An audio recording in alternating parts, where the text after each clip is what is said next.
Hello friends, welcome to our channel.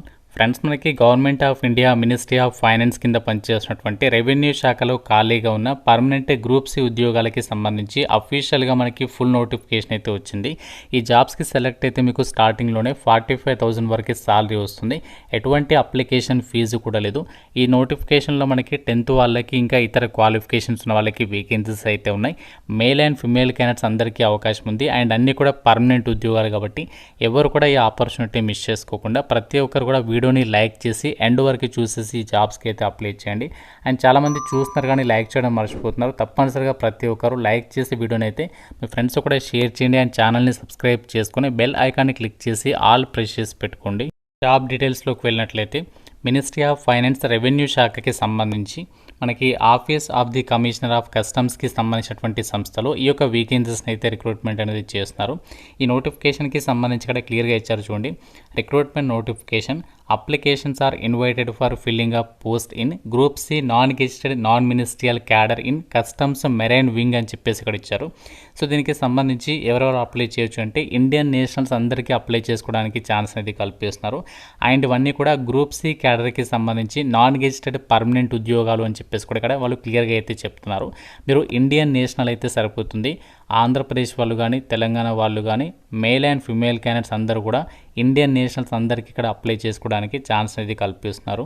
ముందుగా ఇక రిక్రూట్మెంట్కి సంబంధించి ఇంపార్టెంట్ డేట్స్ అయితే చూద్దాము. అయితే ఇక నోటిఫికేషన్కి మనము ఆన్లైన్లో అప్లై చేయడానికి అయితే లేదు, ఆఫ్లైన్లో బై పోస్ట్ ద్వారా అయితే అప్లికేషన్ అనేది పంపించాలి. ఆ యొక్క ప్రాసెస్ని కూడా ఇదే వీడియోలో మీకు క్లియర్గా ఎక్స్ప్లెయిన్ చేస్తాను కాబట్టి మీరు వీడియో కంప్లీట్గా చూస్తే ఎలా అప్లై చేయాలో అర్థమవుతుంది. అండ్ నోటిఫికేషన్కి అప్లై చేయడానికి లాస్ట్ డేట్ December 15th వరకు అయితే టైం ఉంది. ఇంకా మనకి 1 month కంటే ఎక్కువగానే ఉంది కాబట్టి సో మీరు ఎటువంటి మిస్టేక్స్ లేకుండా జాగ్రత్తగా అప్లికేషన్స్ అనేవి పెట్టుకునే ప్రయత్నం అయితే చేయండి. అండ్ ఈ నోటిఫికేషన్కి సంబంధించి మీరు ఆన్లైన్ అప్లై చేయడానికి లేదు, ఓన్లీ ఆఫ్లైన్లో, అది కూడా మీరు ఆర్డినరీ పోస్ట్ ద్వారా వాళ్ళు ఇక్కడ ఇచ్చినటువంటి అడ్రస్కి అయితే మనము మన అప్లికేషన్స్ అనేవి పంపించాల్సి అయితే ఉంటుంది. మీరు అప్లికేషన్ ఫామ్ అనేది మీకు మన వెబ్సైట్లో అయితే ఇస్తాను. అక్కడ నుంచి మీరు అప్లికేషన్ ఫామ్ అనేది డౌన్లోడ్ చేసుకోండి. సో డౌన్లోడ్ చేసుకుని ప్రింట్అవుట్ తీసుకున్న తర్వాత అప్లికేషన్ ఫామ్ అనేది కంప్లీట్గా ఫిల్ చేసేసి దానికి మీ యొక్క ఎడ్యుకేషనల్ జిరాక్స్ కాపీస్ ఉంటాయి కదా, ఆ ప్రతి జిరాక్స్ కాపీ పైన మీ సిగ్నేచర్ పెట్టేసేసి అప్లికేషన్ ఫామ్తో పాటుగా ఇక్కడ ఇచ్చినటువంటి అడ్రస్కి అయితే మీరు అప్లికేషన్స్ పంపించాలి. ఏ అడ్రస్కి పంపించాలో ఇక్కడ క్లియర్గా ఇచ్చారు. The additional commissioner of customs establishment office of the commissioner of customs అని చెప్పేసి ఉంది కదా, ఈ అడ్రస్కి మీరు అప్లికేషన్స్ అనేవి ఆర్డినరీ పోస్ట్ ద్వారా అయితే పంపించాల్సి అయితే ఉంటుందన్నమాట. సో ఈ జాబ్స్కి సంబంధించి మీకు కంప్లీట్గా ఇక్కడ అన్ని ఇన్స్ట్రక్షన్స్ ఇచ్చారు. మీరు ఇందులో మనకి మల్టిపుల్ పోస్టులు ఉన్నాయి. మీరు మల్టిపుల్ పోస్టులకి అప్లై చేయాలనుకుంటే సపరేట్గా మీరు అప్లికేషన్స్ అనేవి పంపించాల్సి అయితే ఉంటుంది. అండ్ ఈ నోటిఫికేషన్కి అప్లై చేయడానికి there is no application fee అని చెప్పేసి ఇక్కడ 16th పాయింట్ వాళ్ళే క్లియర్గా ఇచ్చారు. కాబట్టి మీరు అప్లై చేయడానికి ఎటువంటి ఫీజు అనేది లేదనమాట. మీరు ఏ కేటగిరీ వాళ్ళైనా సరే ఈ నోటిఫికేషన్కి ఫ్రీగా అప్లై అయితే చేసుకోవచ్చు. December 15th వరకు టైం ఉంది కాబట్టి సో మీరు ఎటువంటి మిస్టేక్స్ లేకుండా అప్లికేషన్స్ పెట్టుకునే ప్రయత్నం చేయండి. అండ్ అలాగే మీకు హయ్యర్ క్వాలిఫికేషన్స్ ఉన్నా కూడా అప్లికేషన్స్ పెట్టుకోవడానికి ఇక్కడ ఛాన్స్ అనేది కల్పిస్తున్నారు. అండ్ ఈ జాబ్స్కి మిమ్మల్ని సెలక్షన్ అనేది ఏ విధంగా చేస్తారు ఈ గ్రూప్ సి ఉద్యోగాల కంటే, ఎవరైతే అప్లికేషన్స్ పెడతారో షార్ట్ లిస్టెడ్ క్యాండిడేట్స్కి మీకు ఫస్ట్ రిటర్న్ ఎగ్జామినేషన్ అనేది కండక్ట్ చేస్తారు. ఈ రిటర్న్ ఎగ్జామినేషన్ అనేది అయిపోయిన తర్వాత మీకు ఫిజికల్ ఎండ్యూరెన్స్ టెస్ట్ అనేది పెడతారనమాట. సో ఇందులో మీకు స్విమ్మింగ్ అనేది కండక్ట్ చేసే అవకాశం ఉంది అని చెప్పేసి అయితే చెప్తున్నారు. అయితే మెయిన్గా మనకి ఫైనల్ సెలక్షన్ అనేది ఏదైతే రిటర్న్ ఎగ్జామినేషన్ అది ఉంటుందో ఆ రిటర్న్ ఎగ్జామినేషన్ని పరిగణలోకి తీసుకొని మిమ్మల్ని సెలక్షన్ అనేది చేస్తారు. అయితే రిటర్న్ ఎగ్జామినేషన్లో ఏ క్వశ్చన్స్ అడిగే అవకాశం ఉంది అంటే మనకి general awareness, quant, reasoning, English, ఇదే సెక్షన్స్ నుంచి టాపిక్స్ నుంచి మీకు ప్రతి సెక్షన్ నుంచి 25 మార్క్స్కి సంబంధించి క్వశ్చన్స్ అడుగుతారనమాట. టోటల్గా మీకు 100 మార్కులకి ఎగ్జామ్ ఉంటుంది. 1 hour పాటు కూడా కండక్ట్ చేస్తారు. ప్రతి రాంగ్ ఆన్సర్కి 1/4 నెగటివ్ విధానం అనేది ఉంటుంది. అండ్ ఇక్కడ మీకు ఎగ్జామినేషన్ లాంగ్వేజ్ అనేది ఇంగ్లీష్ లాంగ్వేజ్ నుండి కండక్ట్ చేస్తారు కాబట్టి మీరు ఆల్రెడీ గవర్నమెంట్ జాబ్స్కి సంబంధించి ప్రిపేర్ అవుతున్నట్లయితే మాత్రం అదే సిలబస్ అనేది మీకు ఇక్కడ యూజ్ అయితే అవుతుంది. ఒకటే సింగిల్ ఎగ్జామ్ ఉంటుంది. అండ్ ఇక్కడ మీకు ఎటువంటి ఇంటర్వ్యూస్ అయితే ఉండవు కాబట్టి ఒక బెస్ట్ ఛాన్స్ అయితే అవుతుంది. మీకు ఇక్కడ అప్లికేషన్ ఫామ్ అని చెప్పేసి చెప్పాను కదా, సో మీకు నోటిఫికేషన్లోనే 6th పేజీలో అయితే అప్లికేషన్ ఫామ్ ఇచ్చారు. సో 6th పేజ్ అండ్ అలాగే 7th page, 8th page, so ఈ యొక్క 3 pages అనేవి మీరు ప్రింట్అవుట్ అయితే తీసేసుకోండి. సో ప్రింట్అవుట్ తీసుకొని ఈ అప్లికేషన్ ఫామ్ అనేది కంప్లీట్గా అయితే ఫిల్ చేసేసండి. సో ఫిల్ చేసేసి ఇక్కడ మీరు రీసెంట్గా దిగినటువంటి కలర్డ్ పాస్పోర్ట్ సైజ్ ఫోటోగ్రాఫ్ అనేది అతికించేసి దాని మీద మీ సిగ్నేచర్ అనేది పెట్టాలి. తర్వాత ఇక్కడ రూల్ నెంబర్ దగ్గర ఏం రాయదు, వాళ్ళే ఆఫీస్ వాళ్ళు అయితే రాస్తారనమాట. తర్వాత మీరు ఏ పోస్ట్కి అప్లై చేస్తున్నారో ఆ పోస్ట్ నేమ్ అండ్ మిగతా డీటెయిల్స్ అన్నీ కూడా క్యాపిటల్ లెటర్లో అయితే ఇక్కడ ఏవైతే బ్లాక్ లెటర్స్ అని చెప్పేసి ఇచ్చాడో అన్నీ కూడా మీరు బ్లాక్ లెటర్స్ అంటే క్యాపిటల్ లెటర్లో అయితే రాసేయండి.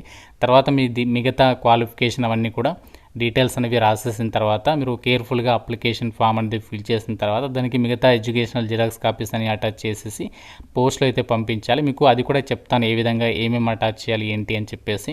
అయితే నోటిఫికేషన్ ద్వారా మనకి ఏమేమి ఉద్యోగాలను భర్తీ చేస్తున్నారు, దానికి సంబంధించి క్వాలిఫికేషన్స్ ఏమి ఉండాలి, ఎంత సాలరీ ఉంటుంది, ఏ పోస్ట్కి అని చెప్పేసి ఇక్కడ డీటెయిల్గా అయితే ఇచ్చారు. ఇది మనకి కస్టమ్స్ డిపార్ట్మెంట్ అంటే మనకి గూడ్స్ అండ్ సర్వీసెస్ ట్యాక్స్కి సంబంధించి జిఎస్టీ ఉంటుంది కదా, సో అలాంటి రెవెన్యూ శాఖకి సంబంధించినటువంటి డిపార్ట్మెంట్ అనమాట. అన్నీ కూడా మనకి పర్మనెంట్ సెంట్రల్ గవర్నమెంట్ జాబ్స్ ఇవి, స్టేట్ గవర్నమెంట్ కాదు, అందరికీ ఈక్వల్ ఆపర్చునిటీ అనేది ఉంటుంది.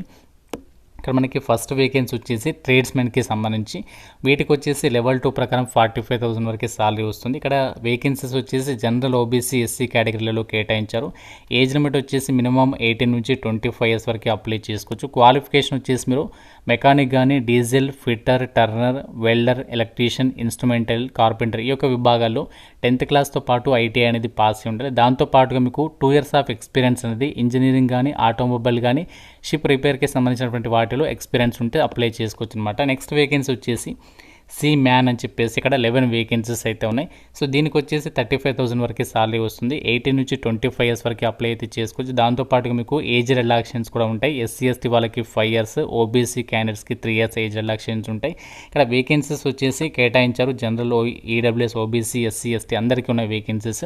క్వాలిఫికేషన్ ఏముండాలి అంటే సి మ్యాన్ పోస్ట్లకి 10th క్లాస్ అనేది పాస్ అయి ఉండాలి. దాంతోపాటుగా 3 ఇయర్స్ ఎక్స్పీరియన్స్ అనేది sea going mechanised vessel with 2 years in helmsman and seamanship work అని చెప్పేసి ఇచ్చారు. దీనికి రిలేటెడ్గా మీకు 3 ఇయర్స్ ఆఫ్ ఎక్స్పీరియన్స్ ఉంటే అప్లై చేసుకోవచ్చు అనమాట. సో జస్ట్ 10th పాస్ అయితే ఇక్కడ సరిపోతుంది. కాకపోతే ఎక్స్పీరియన్స్ అనేది మ్యాండేటరీ అనమాట. నెక్స్ట్ ఇక్కడ గ్రీజర్ అని చెప్పేసి 4 వేకెన్సీస్ ఉన్నాయి. దీనికి వచ్చేసి 18 నుంచి 25 ఇయర్స్ వరకు అప్లై చేసుకోవచ్చు. లెవెల్ 1 ప్రకారం అప్ టు 35,000 వరకు సాలరీ వస్తుంది. క్వాలిఫికేషన్ వచ్చేసి 10th క్లాస్ అనేది పాస్ అయి ఉండి, సేమ్ మనకి ఇక్కడ ఏదైతే సీమ్యాన్కి సంబంధించి ఇచ్చారో సేమ్ అలాంటి క్వాలిఫికేషనే కాకుండా ఇక్కడ ఎక్స్పీరియన్స్ అనేది sea going mechanised vessel on main and auxiliary machinery మెయింటెనెన్స్కి సంబంధించి ఉండాలి అని చెప్పేసి అయితే ఇవ్వడం జరిగింది. నెక్స్ట్ మనకి senior store keeper. So senior store కీపర్కి సంబంధించి లెవెల్ 5 ప్రకారం సాలరీ ఉంటుంది. లెవెల్ 5 అంటే దాదాపుగా మీకు 60,000 వరకు అయితే తీసుకోవచ్చు సాలరీ. జనరల్లో వేకెన్సీ ఉంది. 18 నుంచి 30 ఇయర్స్ వరకు ఏజ్ లిమిట్ అనేది ఇచ్చారు. క్వాలిఫికేషన్ వచ్చేసి 10th క్లాస్ పాస్ అయి ఉండి మినిమం అట్లీస్ట్ మీకు 8 ఇయర్స్ ఆఫ్ ఎక్స్పీరియన్స్ అనేది స్టోర్ కీపింగ్కి సంబంధించి, ఆటోమొబైల్కి సంబంధించి కానీ, లేదంటే ఇంజనీరింగ్, అకౌంటింగ్ అండ్ ప్రొక్యూర్మెంట్ డ్యూటీస్కి సంబంధించిన వాటిలో జనరల్ స్టోర్స్ అండ్ వీటికి రిలేటెడ్గా మీకు ఎక్స్పీరియన్స్ ఉంటే స్టోర్ కీపర్గా వర్క్ చేసినట్టుగా చాలామంది ఉంటారు కదా, ప్రైవేట్ ఆర్గనైజేషన్లో కానీ అక్కడిక్కడ వర్క్ చేస్తూ ఉంటారు స్టోర్ కీపర్గా. మీరు ఏం చేయాలంటే ఒక నోట్ ప్యాడ్ తీసుకొని దాని మీద ఒక గెజిటెడ్ ఆఫీసర్ తోటి కొంచెం ఇట్లా మ్యాటర్ అనేది రాయించేసుకొని ఎక్స్పీరియన్స్ సర్టిఫికేట్ తీసుకొని పెట్టుకోండి. అది మీకు చాలా హెల్ప్ అవుతుంది. సో ఆ విధంగా మీరు ఎక్స్పీరియన్స్ అనేది సర్టిఫికేట్ అనేది పొందొచ్చు అనమాట. ఆ విధంగా ఇక్కడ మీరు ఎలిజిబుల్ అయితే అవుతారనమాట. సో ఇది మనకి ఈ యొక్క నోటిఫికేషన్ ద్వారా భర్తీ చేసినటువంటి వేకెన్సీస్కి సంబంధించి డీటెయిల్స్. మనకి గవర్నమెంట్ ఆఫ్ ఇండియా కింద పనిచేస్తున్నటువంటి ఒక కస్టమ్స్ డిపార్ట్మెంట్ రెవెన్యూ శాఖకి సంబంధించి ఒక సంస్థలో ఖాళీగా ఉన్నటువంటి గ్రూప్ సి క్యాడర్కి సంబంధించినటువంటి జాబ్ డీటెయిల్స్, మీకు నోటిఫికేషన్ లింక్, అప్లికేషన్ ఫామ్స్కి సంబంధించి అన్నీ కూడా మన వెబ్సైట్లో అయితే ఇస్తాను. ఇంకా ఏదైనా డౌట్ ఉంటే నోటిఫికేషన్ రిలేటెడ్గా నాకు కామెంట్ రూపంలో అడగండి. ప్రతి ఒక్కరు కూడా లైక్ చేసి ఒక వీడియోని మీ ఫ్రెండ్స్తో కూడా షేర్ చేయండి అండ్ ఛానల్ని సబ్స్క్రైబ్ చేసుకోండి. Thank you so much guys.